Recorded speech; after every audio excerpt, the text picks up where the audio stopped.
దేవుడు సిద్ధపరిచిన ఆహారం దేవుని యొక్క వాక్యం, దేవుని మాటలో.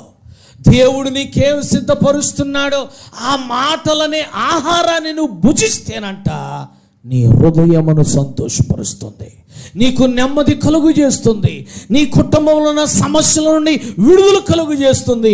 ఈ ఆహారము నీ కుటుంబానికి, నీ బిడ్డలకు, నీ సంతానానికి సంతోషాన్ని కలుగు చేస్తుంది. ఇది ఏ ఆహారం అంటే దేవుడు సిద్ధపరిచి ఇచ్చిన ఆహారము. దానిని చూచి ఇశ్రాయేలీలు అన్నారు, ఇది ఏమి అని ఆశ్చర్యపోయారు. ఈ పరలోకము నుండి దిగి వచ్చినటువంటి ఈ యేసయ్య అనబడిన దేవుని మాట, దేవుని వాక్యం అనే ఆహారం అంట మన హృదయములో ఉన్నటువంటి అసమాధానాన్ని తొలగించి మనకు ఆశ్చర్యమైనటువంటి నెమ్మదిని కలుగజేసి మనల్ని బ్రతికించి